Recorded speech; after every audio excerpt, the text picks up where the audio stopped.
देखिए, जब जब देश के ऊपर विपदा आई, मुश्किल समय आया, कांग्रेस पार्टी हमेशा देश के साथ खड़ी रही, सेना के साथ खड़ी रही, सरकार के साथ खड़ी रहे। कभी हमारी सरकार थी तो हम लोगों ने सामने से मुकाबला किया। आप देखेंगे, हमने 47 में जब भारत आज़ाद हुआ उस टाइम भी मुश्किल घड़ी थी, पाकिस्तान के साथ उस टाइम भी हमारी जंग हुई। फिर हमारी 65 में हुई, 71 में हमने 2 टुकड़े किए, इंदिरा जी के नेतृत्व में हमने 2 टुकड़े किए।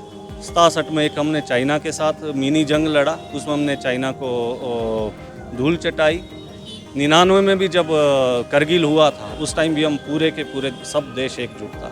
इस घड़ी में भी कांग्रेस पार्टी एकदम सेना के साथ खड़ी है, देश एकजुट है, हम सरकार के साथ पूरी तरह से खड़े हैं और हम ये उम्मीद करते हैं कि पाकिस्तान को एप्रोप्रिएट जवाब दिया जाएगा, उसको एक सबक सिखाया जाएगा ताकि दोबारा वो भारत की भूमि पर टेरर अटैक ना करवाए और हमारे यहाँ जो दूसरी इंसर्जेंसी होती है, इंटरनल डिस्टर्बेंस होती है और बॉर्डर पे कोई डिस्टर्बेंस ना करनी। आज देश के अंदर परिस्थितियां पैदा हो गई है और सीधे सीधे मैं कहूँगा भारत और पाक युद्ध है।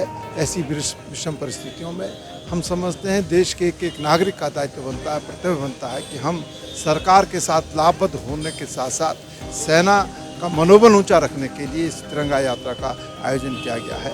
मैं देश की सेना को सैल्यूट करना चाहता हूं, नमन करना चाहता हूं, प्रणाम करना चाहता हूं। जिस अदम्य साहस का उन्होंने परिचय दिया और जिस तरीके से पाकिस्तान को सबक सिखाने का काम किया है, इस पर जो है प्रत्येक भारतीय अपने आप को गौरवान्वित महसूस कर रहा है। देखिए, आप सब चौथे स्तंभ हैं और आपने देखा होगा कि राहुल गांधी जी और आदरणीय खड़गे जी ने पहले अनाउंस कर दिया था कि आतंकवाद और दुश्मन राष्ट्र के खिलाफ हम सब एक है, पूरा हिंदुस्तान एक है। हम पूरी ताकत के साथ हर परिस्थिति में अपनी सरकार और अपने देश के साथ खड़े हैं। राहुल गांधी जी के आह्वान पे, आदरणीय खड़गे जी के आह्वान पे ये तय किया गया कि पूरे देश की हर राज्य की कैपिटल में ये तिरंगा यात्रा निकालकर हम देश के सैनिकों को सम्मानित करें और जो अदम्य साहस उन्होंने दिखाया है, अपनी जान को खतरे में डालकर पाकिस्तान के घर में घुसकर आतंकवादी ठिकानों को उन्होंने ख़त्म किया है और भारत की रक्षा के लिए वो तत्पर हैं। लगातार बॉर्डर में जिस तरीके से पाकिस्तान आतंकवादियों को आगे कर रहा है और फौज को पीछे करके मुकाबला करने की कोशिश कर रहा है, जैसे कारगिल में किया था,